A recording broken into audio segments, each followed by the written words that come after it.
O tema que nós vamos estar estudando nesta oportunidade, a partir de hoje, é sobre Minneapolis. E mais especificamente, os períodos marcados pelo ano de 1888 a 1957. É muito bom nós conhecermos um pouco da nossa própria história. Quando nós conhecemos a história do passado, nós vamos ter condições de decifrar o futuro, pois o passado decifra o futuro. Assim acontece, por exemplo, com as profecias.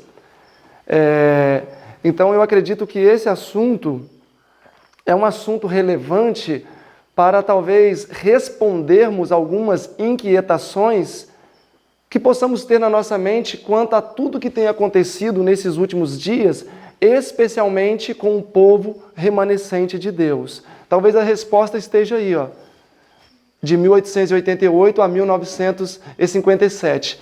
Estes 4 personagens, a irmã White, Alonzo Jones e Wagner, estão mais intimamente relacionados à data de 1888, e este outro senhor, o Andreasen, está mais relacionado à data de 1957.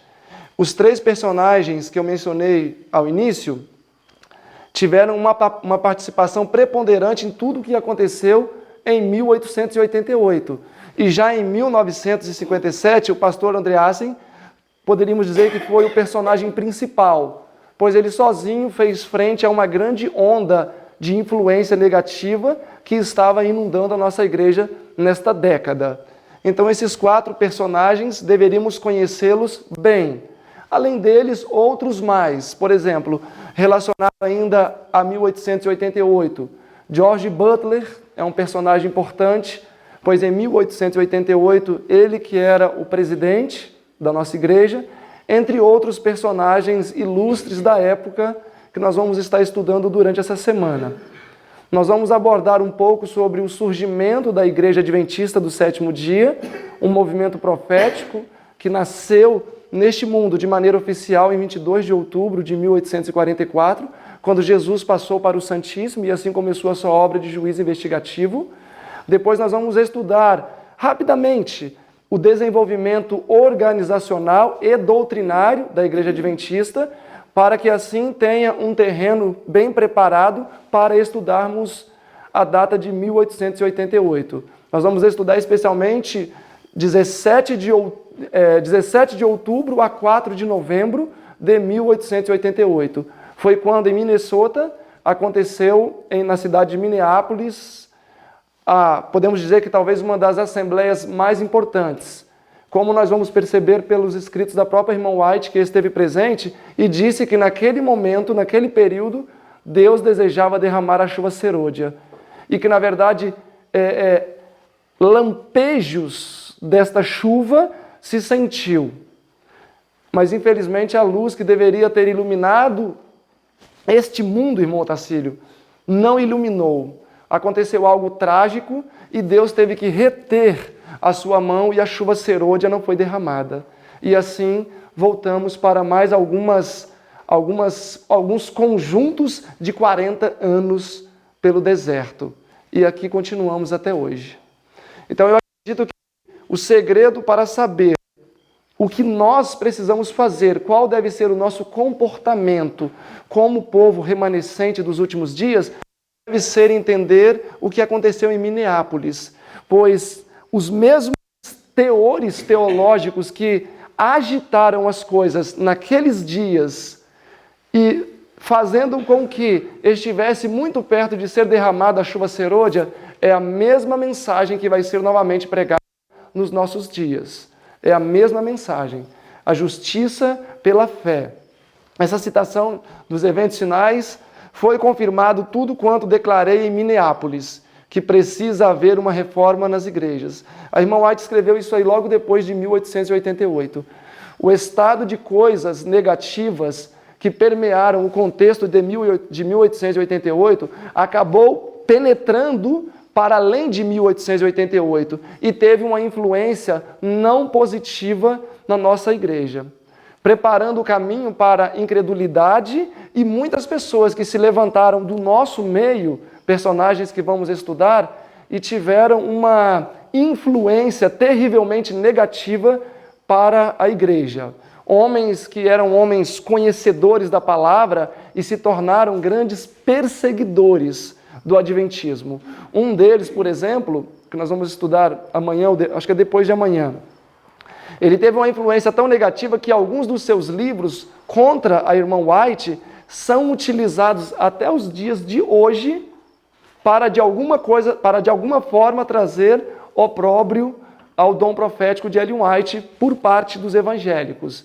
Então vamos estudar todo esse assunto, e especialmente 1957. O meu objetivo, especialmente nas últimas duas palestras, quando vamos abordar 1957, não é defender ponto doutrinário, mas sim apresentar duas visões. Uma visão teológica existente dentro do Adventismo até 1957, e nós vamos ler os nossos livros, o Estudo Bíblico, A Mensageira do Senhor, do pastor Herbert Douglas, o Questões sobre Doutrinas.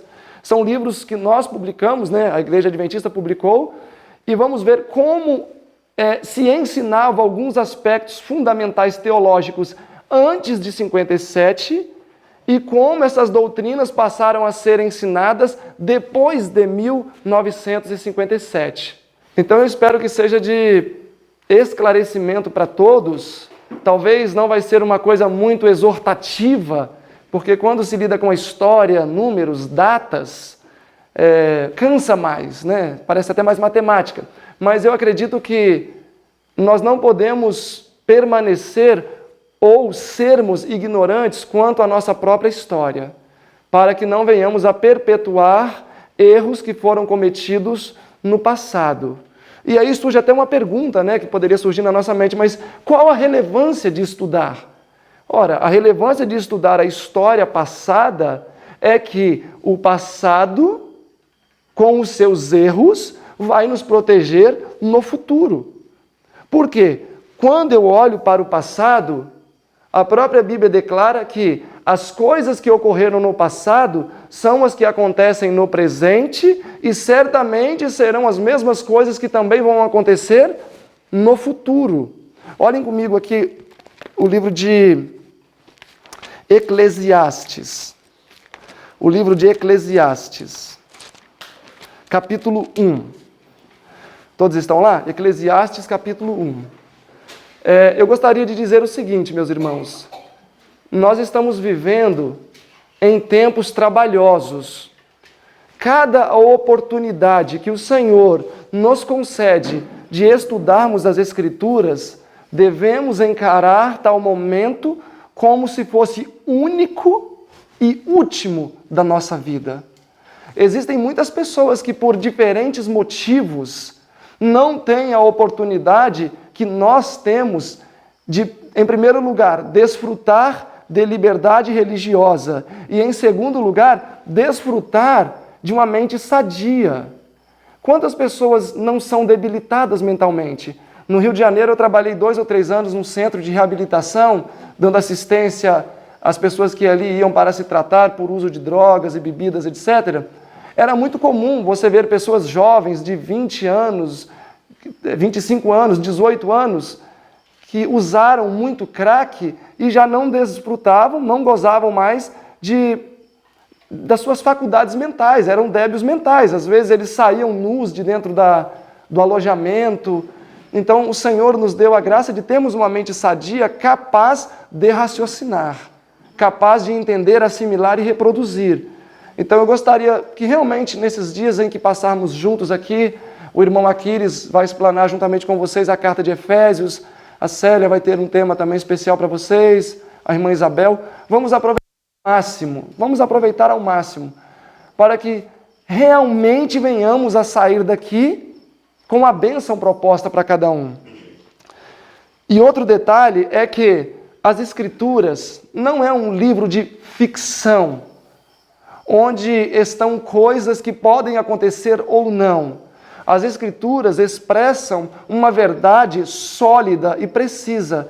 Então, quando aqui em Eclesiastes capítulo 1, no verso 9 diz: o que foi, isto é o que há de ser, e o que se fez, isso se fará, de modo que não há nada novo debaixo do sol. É porque realmente as coisas do passado vão ser reproduzidas no nosso presente e também no futuro. Olhem o capítulo 3 de Eclesiastes, vai repetir a mesma ideia, versículo 15. O que é presente já foi passado, e o que há de ser também já foi. E Deus pede conta do que já passou. Então esses versículos estão simplesmente dizendo que não há nada de novo acontecendo debaixo do sol. As circunstâncias e os fatos podem mudar, mas pelo fato de a natureza humana continuar a mesma, Deus tem uma certeza que os mesmos fatos do passado sempre vão estar se repetindo. A irmã White diz no Mensagens Escolhidas, página 339, Mensagens Escolhidas, volume 3, 339. A Bíblia acumulou e juntou seus tesouros para a última geração. Todos os grandes acontecimentos e solenes realizações da história do Antigo Testamento estão se repetindo na igreja nestes últimos dias. Então não há nada de novo. O que foi é o que há de ser e é o que acontece hoje. Olhem 1 aos Coríntios também comigo. 1 aos Coríntios, capítulo 10. Capítulo 10 de 1 aos Coríntios, versículo 6. Diz assim: e estas coisas foram-nos feitas em figura. Quando você vê o contexto, vai falar sobre os 40 anos de peregrinação lá no deserto, com todos os eventos drásticos que aconteceram, para que não cobicemos as coisas más como eles cobiçaram. Versículo 11 repete a mesma ideia. Ora, todas estas coisas, todas as coisas que aconteceram com o antigo Israel, lhe sobrevieram como uma figura, como um exemplo, como uma ilustração, e estão escritas para aviso nosso, para quem já são chegados os fins dos séculos. Quem é que está vivendo nos fins dos séculos? Somos nós. Então toda a história do povo de Deus, registrada nas Escrituras Sagradas, também registrada no Espírito de Profecia, tem uma única finalidade: advertir-nos quanto ao futuro, através do passado. Então, quando eu leio a história de Israel no passado, eu devo esperar que isso vai acontecer a qualquer momento na nossa experiência atual, não só individual, mas também corporativa. Porque os mesmos embates que homens do passado enfrentaram, individualmente, cada um de nós enfrenta também hoje, nas diferentes situações, nas provas da fé que estes homens sofreram. Hoje muitos de nós temos a nossa fé provada. Homens do passado perderam entes queridos, hoje também perdemos entes queridos. Então a história do passado é um consolo, uma advertência, uma orientação muito especial para nós que vivemos nos últimos dias. Então nós não devemos desprezar aquilo que Deus deixou escrito nas Escrituras para a nossa advertência e para a nossa orientação. Outro detalhe que eu gostaria ainda de salientar com vocês aqui é que o Senhor sempre tem uma mensagem especial para o seu povo. Teve no passado, teve nos dias de Cristo, teve nos dias apostólicos, teve uma mensagem especial durante o período de 1260 anos de supremacia papal, de 538 a 1798, teve uma mensagem especial de 1798 a 1844, quando houve um alto clamor e as diferentes pessoas de diferentes denominações se reuniram e formaram assim então um corpo de crentes mileritas. Tem uma mensagem especial, muito especial, para aqueles que vivem agora de 1844 em diante. O Senhor sempre tem uma mensagem especial. E nós precisamos, pela graça de Deus, identificar qual é esta mensagem. Esta mensagem também está relacionada ao que nós vamos estudar. Uma delas nós sabemos que é o alto clamor. O alto clamor é o que vai dar poder. O derramamento da chuva serôdia, na verdade, é o que vai dar poder àqueles que, segundo o Espírito de profecia, estão com a sua vida em dia, para o fruto ser amadurecido. E então a consequência disso vão ser pessoas proclamando o Evangelho, proclamando as 3 mensagens angélicas com todo o poder e glória. E breve, Jesus então poderá voltar. Então, nesses dias que vamos estar juntos aqui, meus irmãos, vamos aproveitar ao máximo. Eu sei que cada um veio a este evento de diferentes contextos, de diferentes situações. Eu mesmo, foi uma semana difícil, de muito trabalho, muita correria, muitas coisas a fazer. Eu sei que cada um aqui também saiu de suas atividades, cada um saiu das suas correrias, dos seus afazeres, deixaram pessoas especiais para trás, para poder estarem aqui nesse momento. Então vamos aproveitar ao máximo mesmo. E antes de nós continuarmos, que eu gostaria agora de fazer uma breve reflexão com vocês sobre a experiência do povo de Deus nesta terra, desde o Éden. Eu gostaria que nós cantássemos um hino mais, o hino 392, bem junto a Cristo. Eu acredito que a maioria das pessoas conhece esse hino de memória. Quando eu digo, antes morrer do que pecar, este hino era real na Idade Média, porque as pessoas ali preferiam morrer mesmo, e morriam. Mas eu declaro isso, será que eu entendo a importância dessa declaração diante de um universo expectante? Então nós vamos cantar o hino bem junto a Cristo, que possa ser uma oração oriunda do nosso coração, sincera, com real desejo de estarmos bem junto a Cristo. Meus irmãos, Deus sempre teve nesta terra um representante. O livro Testemunhos Seletos, volume 2, na página 155, a irmã White diz assim: Deus separou Israel para que fosse a luz dos gentios, para que Israel pudesse iluminar os homens que estavam em trevas. O livro Mensagens Escolhidas, volume 1, esse daqui, na página 409, no último parágrafo, a irmã White fala: Deus levantou o seu povo para que fosse luz nesse mundo. O propósito de Deus para a sua igreja nesta terra é que ela sempre fosse luz em um mundo envolto em trevas. Em Mateus 5, verso 15, Jesus disse: Vós sois a luz do mundo.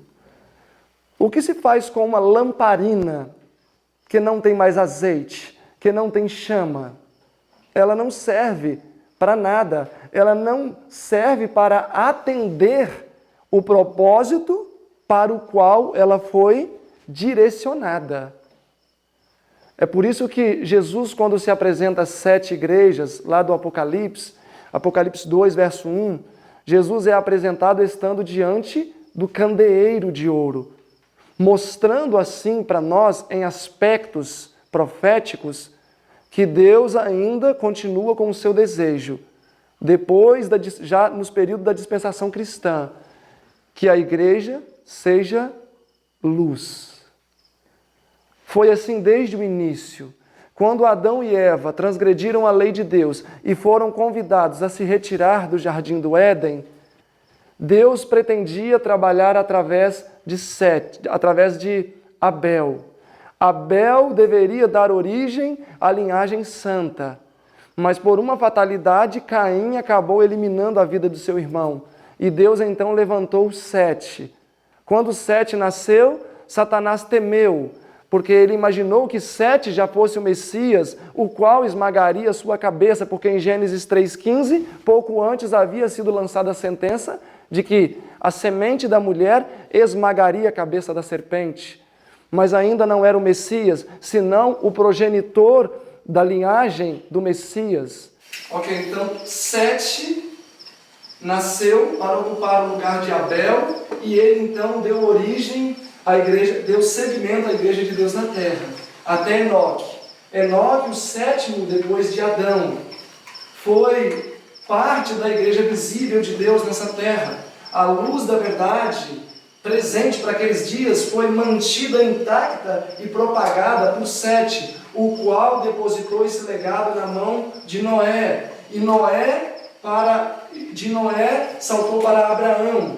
Abraão, Deus retirou de sua parentela, pois ele vivia na Mesopotâmia. Mesopotâmia foi onde, anos mais tarde, foi edificada Babilônia.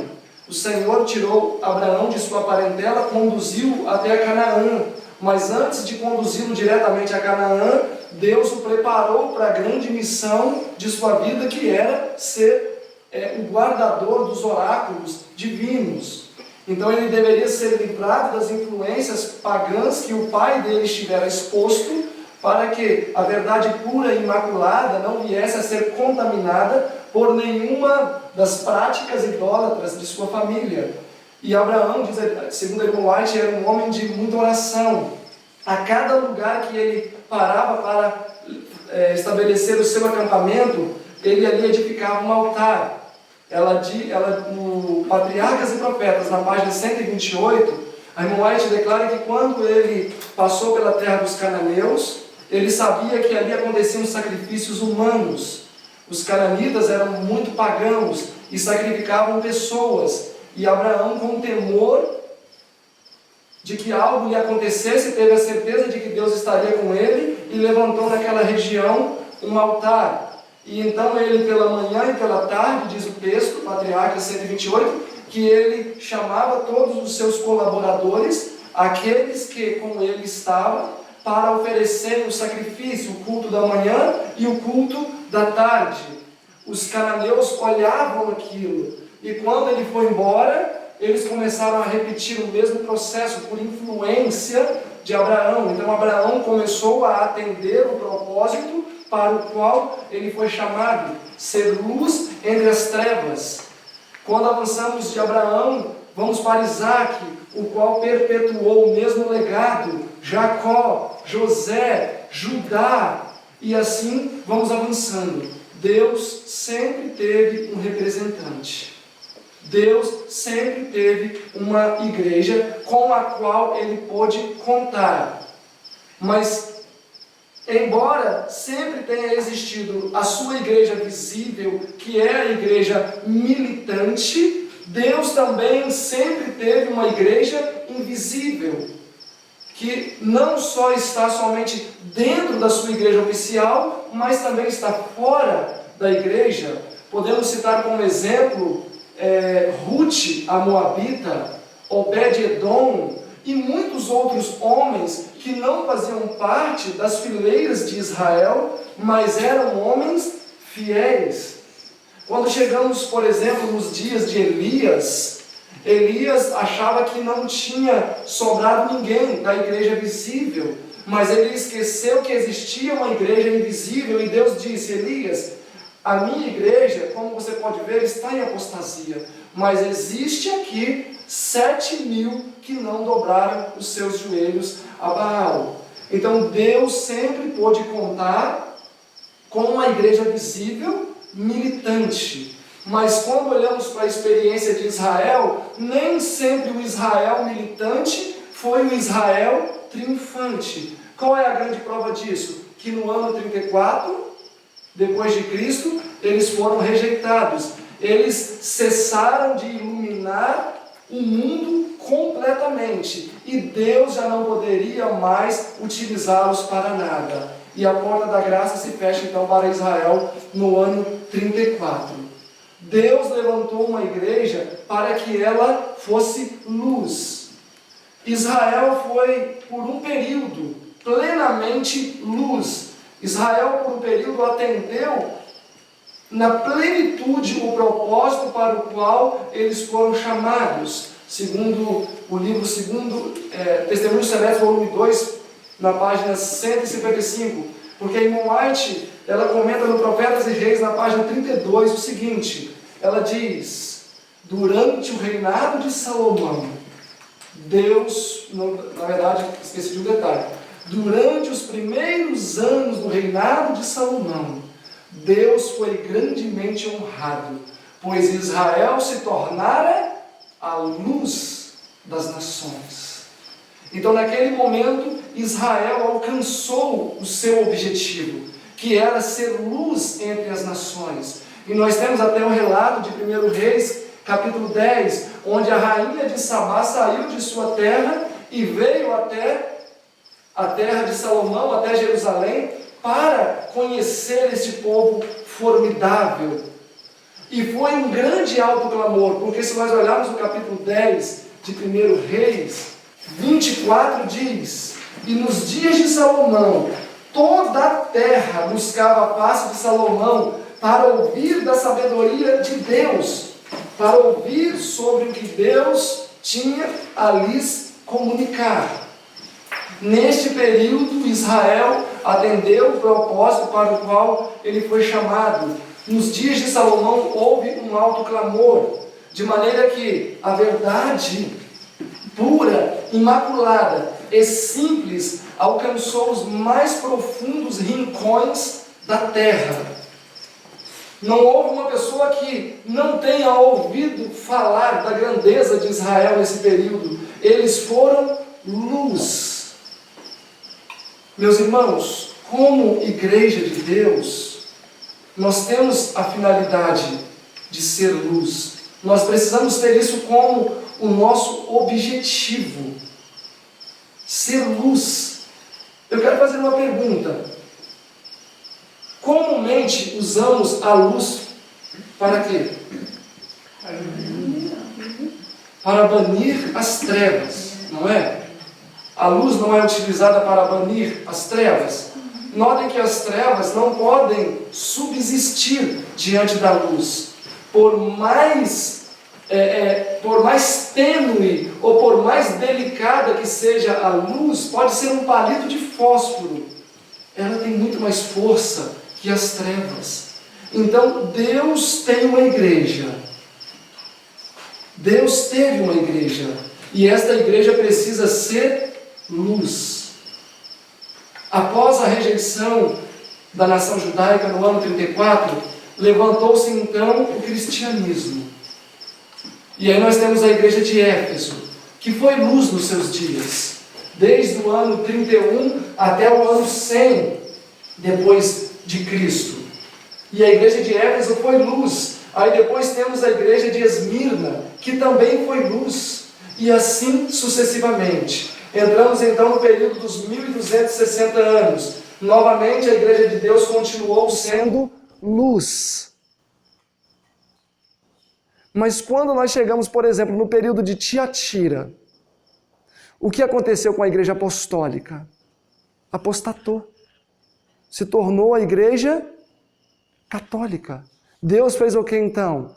Levantou a reforma protestante para que ela fosse luz. De maneira que Deus sempre tem luzes neste mundo.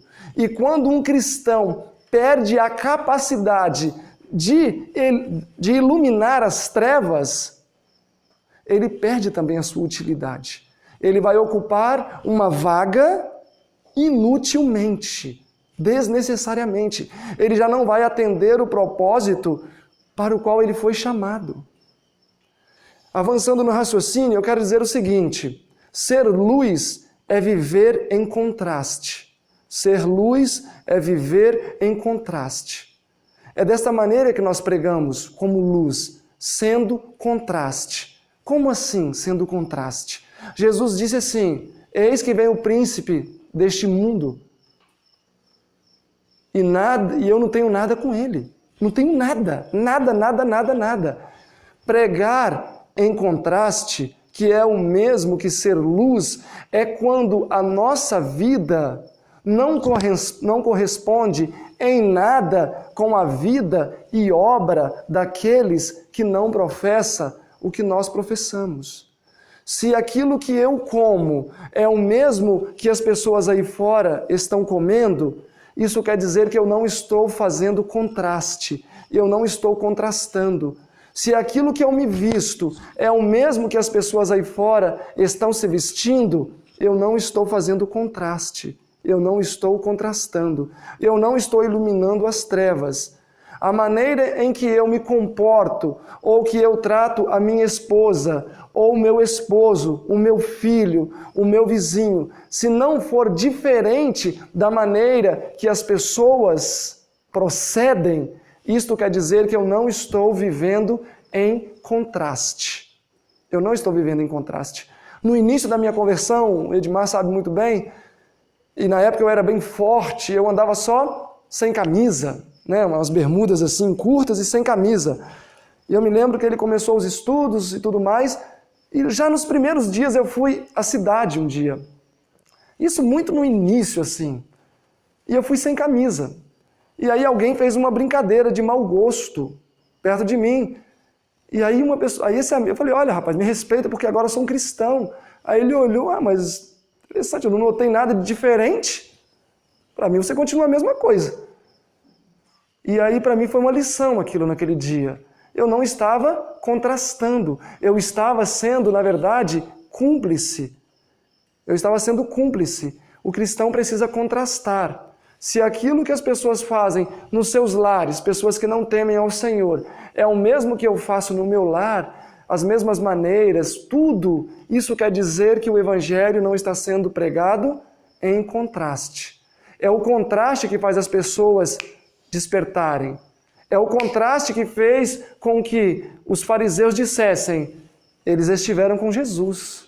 Por quê? Porque eles falam como Jesus. Eles falam como Jesus. Se as pessoas olham para nós e não nos identifica como alguém diferente, como alguém que conheceu, vive e ensina algo especial, isso quer dizer que eu ainda não alcancei o objetivo que Deus tem proposto para cada um de nós. Isso é pregar o Evangelho em contraste. E Jesus, em Mateus 24, na verdade, coloca outra palavra. Ele diz que isso é o Evangelho sendo pregado em testemunho. É muito comum você perceber que uma pessoa pode defender uma causa, mas não viver à altura ou em harmonia com a causa que ela defende. Eu sempre conto uma história para ilustrar esse ponto. Uma vez eu fui a uma igreja e aí tinha um rapaz pregando sobre família, um sermão maravilhoso. Eu sentei no segundo banco e tinha duas jovens senhoras no banco à frente. E o rapaz lá pregando, era sobre família o tema. E ele falou: irmãos, agora eu vou falar para os homens, o homem tem que ajudar em casa. O homem, se ele vê o prato sujo, ele lava o prato. Se o banheiro está sujo, ele lava o banheiro, a vassoura para poder limpar a casa. Tomar conta das crianças, ajudar a passar uma roupa, dobrar, manter a casa organizada. E falou inúmeras coisas muito positivas. E aí essas duas jovens senhoritas começaram a cochichar. E aí, né, eu sou curioso, eu parei para ouvir o que elas estavam falando. Me pareceu mais interessante. E aí uma delas eu descobri logo que era a esposa do pregador. E aí eu escutei naquele momento a frase que eu queria escutar: se ele fosse a metade disso que ele fala em casa, eu seria a mulher mais feliz do mundo. Esse moço pregava ou representava uma obra em que ele não vivia em harmonia ou de acordo com o padrão daquilo que ele dizia. Ele não pregava em contraste, ele não vivia em contraste. Se a nossa vida não for uma vida de contraste, se não for uma vida que faz frente às trevas, naturalmente nós vamos ser identificados com as mesmas. E aí nós vamos perder a nossa utilidade. É por isso que o cristão precisa ser distinto. O cristão precisa ser diferente, não superior a ninguém. Na verdade, ele deve ser inferior, ele deve ser servo. Mas ele precisa ser distinto em todos os aspectos da vida. No livro, eu não vou entrar em questão de futebol, obviamente, mas só para ilustrar o que a gente está dizendo. No livro Mensagens aos Jovens, a irmã White fala assim, eu não me recordo da página também. Ela diz assim, um verdadeiro cristão jamais será encontrado em um campo de futebol, onde os ânimos são alterados e são suscitados emoções desnecessárias. Ela diz que não vai encontrar um cristão naquele lugar. Mas pode ser que haja um cristão que seja um cristão e que está jogando e Deus o aceita, pode existir. Aquele que talvez não tem luz. Aquele que não tem luz. Mas aquele que entende que nós devemos ser contraste, aquele que entende que a nossa vida precisa iluminar as trevas, precisa sempre se indagar. Eu estou banindo as trevas ou sendo por ela absorvido? Porque se nós começarmos a ser engolidos pelas trevas, por que Deus vai nos utilizar? Vamos perder a utilidade. Quando Israel perdeu a sua utilidade, porque mataram até o próprio Cristo, rejeitaram abertamente o Messias, rejeitaram abertamente a mensagem apostólica, Deus também os rejeitou, porque já não haveria mais necessidade tê-los como seu representante. Então, meus irmãos, como última geração que somos, e eu acredito que todos aqui participam do mesmo pensamento, em que a possibilidade de Jesus voltar nesta geração é muito real, é muito considerável, nós precisamos começar a viver como Israel vivia no dia da expiação. No dia 10 do 7º mês era o dia da expiação. Naquele dia existia aflição de alma. As pessoas não falavam as suas próprias palavras, faziam jejum, afastavam-se das suas atividades cotidianas, dedicavam-se plenamente à consagração. Por quê? Porque aquele era o juízo final para Israel. No dia 22 de outubro de 1844, nós entramos no 10º dia do 7º mês, o dia da expiação. Comportamento idêntico deveria ser visto em nós. Concentração nas nossas palavras, concentração nos nossos atos, domínio próprio nos nossos pensamentos, de maneira que venhamos a refletir a causa que nós estamos advogando. As pessoas já não aguentam mais ver conceitos. O evangelho não é conceito. Nós não podemos pregar um evangelho conceitual, onde eu prego conceito para as pessoas. Ninguém aguenta mais ouvir conceitos. As pessoas agora querem ver. Elas querem ver a manifestação dos filhos de Deus. E Paulo diz que até mesmo a natureza quer ver a manifestação dos filhos de Deus. Que durante essa semana venhamos então a tirar também um tempo para profunda reflexão. A irmã White fala que João Batista, ela fala no Obreiros Evangélicos, Testemunhos para a Igreja, também no Desejado, página 100, 101, 102 ali, tudo ela fala. Que João Batista se afastou dos seus amigos, dos seus parentes e se entregou ao estudo da palavra, oração, porém não uma vida ociosa. Ele não tinha vida ociosa, mas ele dedicava boa parte do seu tempo à meditação, oração e estudo da palavra. E eu acredito que nós necessitamos fazer isso. O Desejado de Todas as Nações, na página 224, diz que quando João Batista anunciou a sua mensagem, Satanás tremeu e temeu pelo seu reino. Um único homem, quando anunciou a mensagem do primeiro advento de Cristo, Satanás temeu pelo seu reino. E no livro Testemunhos para a Igreja, volume 1, na página 321, a irmã White fala: a nossa mensagem precisa ser mais forte do que foi a mensagem de João Batista. E a mensagem de João Batista tremeu o inferno. hoje a nossa não deveria tremer, deveria trazê-lo à ruína, deveria trazê-lo à ruína. Mas para ter obra semelhante à de João Batista, precisamos ter proporcional dedicação em todos os aspectos. João Batista tinha uma vida simples, abnegada, devota aos pés de Cristo. E é momento de nós alcançarmos isso. Vamos aproveitar essa semana em que, pelo menos eu acho que quase todos os que estão aqui não vão ter responsabilidade com a cozinha, especialmente as mulheres. Eu me identifico muito com a rotina das mulheres, porque cozinha não cessa a atividade. Então vocês vão ter um privilégio grande de, durante essa semana, não terem que se preocupar com lavar louça, preparar de jejum, lavar pano de prato, enfim, limpar casa. Vai ser uma semana especial. Vai ser uma semana especial. Então vamos nos dedicar a estudar o nosso coração, perscrutar o mais íntimo da nossa vida, para que verdadeiramente, quando sairmos daqui, e é claro que isso envolve todos nós, porque para mim vai ser uma semana de retiro também, que eu estou vindo de uma correria grande, para que realmente nós possamos sair com um espírito diferente. Sair como João Batista, de maneira que as pessoas olhem e divisem algo diferente em nós. Alcancemos a habilidade de João Batista. Irmão White fala que ele até sentia quando Satanás estava se aproximando, de tão aguda que era a sua percepção. Desejado 101, ela diz que quando Satanás se aproximava, ele sentia que Satanás estava se aproximando. Jamais ele se compactuava porque ele sentia a presença do inimigo. Vamos buscar em Deus alcançar isso. Fizemos uma declaração pública de que queremos estar bem junto a Cristo. Que isso possa ser real nessa semana, para que possamos assim dar um espetáculo para o universo. Amém?